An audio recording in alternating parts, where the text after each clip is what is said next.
Let me tell you something about suburban America. It ain't always soccer moms and silent cul-de-sacs.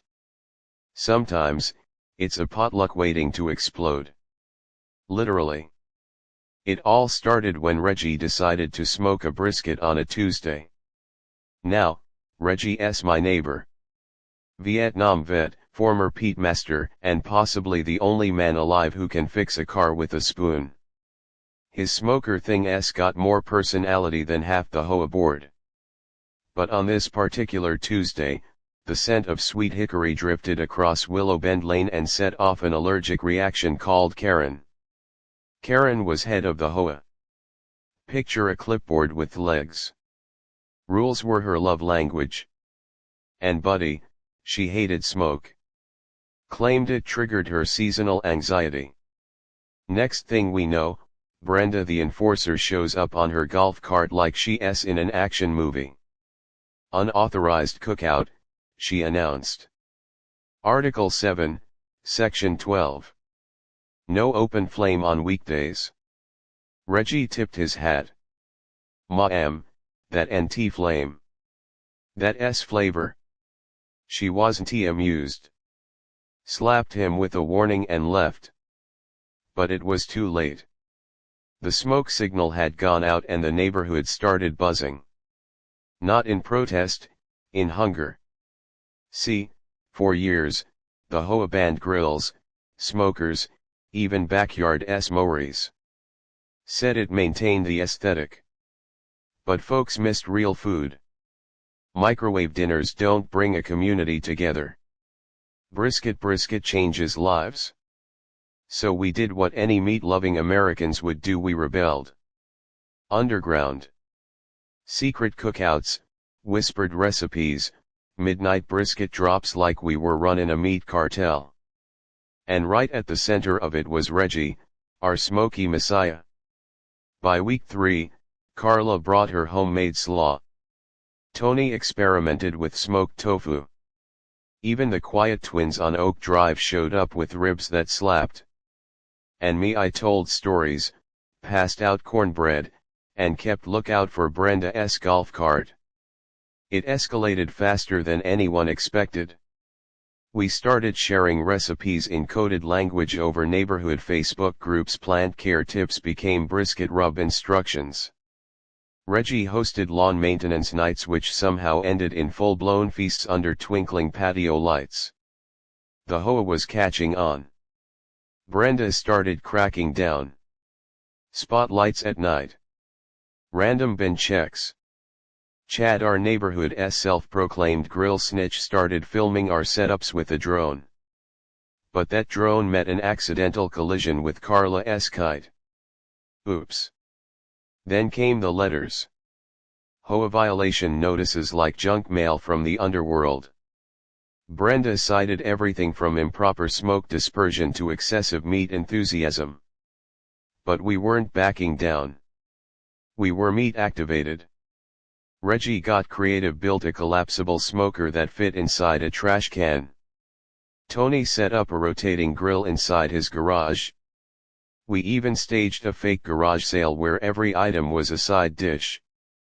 But we knew we needed to make a statement, so we planned the biggest, baddest, most flavor-packed showdown this side of Kansas City, an underground barbecue cook-off, held at midnight on the abandoned tennis courts behind the community center.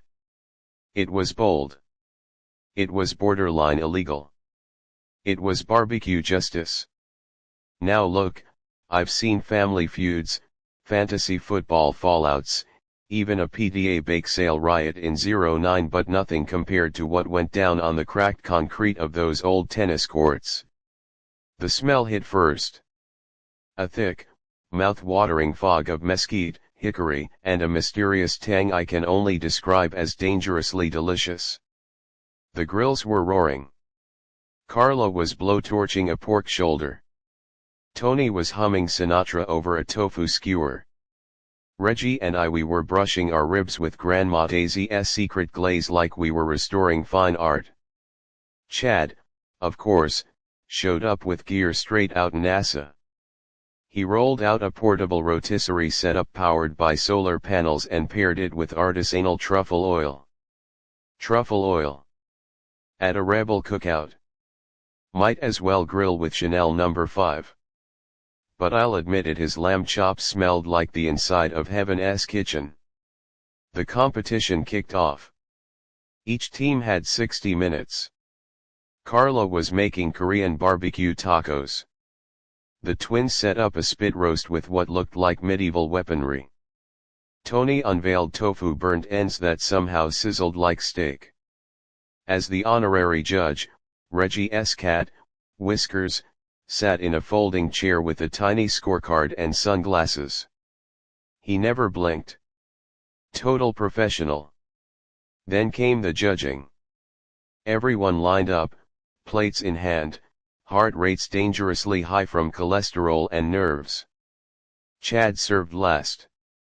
His dish was plated with parsley sprigs and edible flowers, an edible bouquet of smugness. Whiskers sniffed, pawed at each dish, then meowed twice at Reggie's ribs. The crowd erupted. Chad was crushed. Rigged. He cried, pointing dramatically. Your cat is biased. He's lactose intolerant, Reggie shrugged. Can't handle your butter-basted lamb. Before Chad could protest further, a golf cart whirred into view. Brenda. She dismounted with a clipboard and a fury that shook the very tongs in our hands. Illegal gathering. Improper food handling. Excessive joy levels. This is a code violation catastrophe. Reggie stepped up, covered in sauce and justice. Brenda, we're not hurting anybody. We're building community. With brisket. She stared at us. Then at Whiskers. Then back at the table of rib bones, smiles, and grease-slick satisfaction. Her lips twitched. You got any slaw? Reggie handed her a bowl. She took one bite. Closed her eyes. Fine. I'll pretend I didn't see this. Just keep it off public record. And never let Chad use truffle oil again. The crowd cheered like the 4th of July. Even Chad cracked a smile, tossing his chef's towel over his shoulder. Same time next month. You bring ribs, I'll bring peace, I said.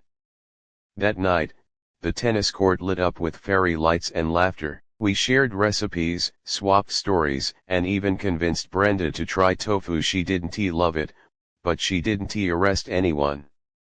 And that's how the Hoa barbecue war ended, not with a fine, but with a feast. From now on, they called it the Smoke Showdown. And buddy, we made it a monthly tradition. Until next time, keep your grill hot and your neighbors guessing. Word about the Smoke Showdown spread faster than Reggie's dry rub recipe. A guy from the next county over offered to donate his old RV to turn into a mobile grill lab. Kids started selling I Survived the Brisket Battle t-shirts for their scout fundraiser. Even the local news sent a van, but we distracted them with a plate of burnt ends and a no-comment sign held by Whiskers. That's when the idea hit me: if barbecue could bring peace to our Hoa, maybe it could fix more than that. Like Glenn's weird feud with his mailman. Or the mystery of who kept mowing passive-aggressive lines into Carla's front yard.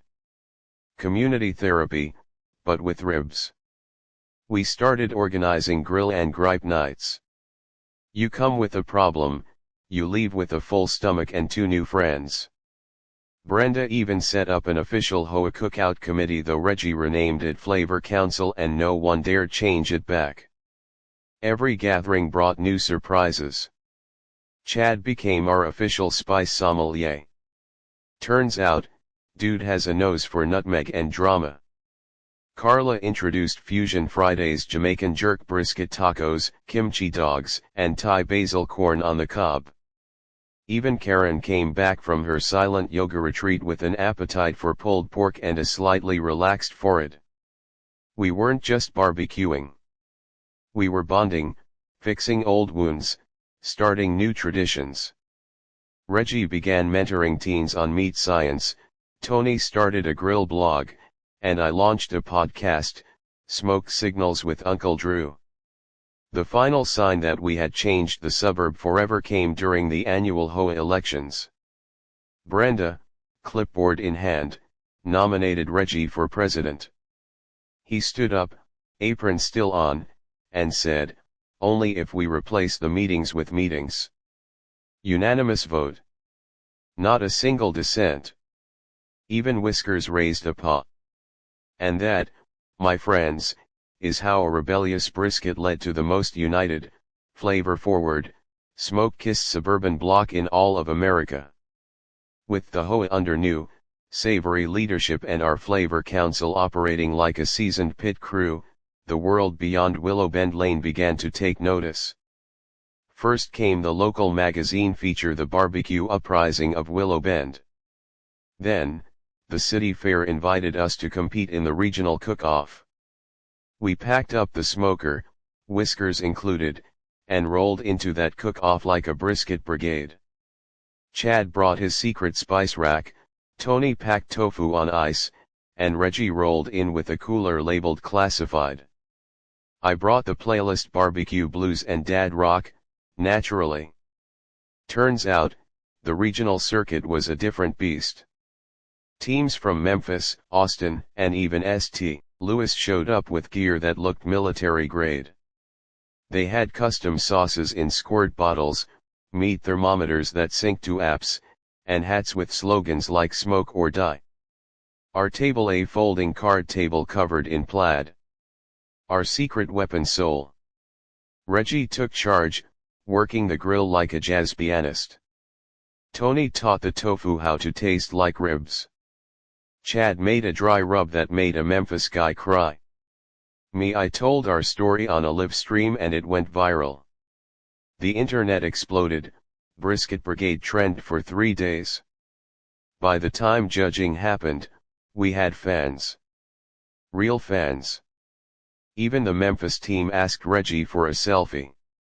We didn't win the grand prize, but we got the People's Choice Trophy, a giant golden spatula that Reggie mounted above his smoker like a sword of honor. We rolled back into Willow Bend like heroes. A parade of golf carts met us. Brenda wore a crown of rosemary. Karen hosted a tofu tasting. And that RV grill lab officially became the smoke wagon, our traveling meat mission. Now we hit one city a month. Barbecue diplomacy. Food truck feud settled with Spice. We mentor young grillers, help communities bond, and preach the gospel of good food and good neighbors. And wherever we go, we leave 2 things behind, a cloud of smoke and a whole lot of laughter.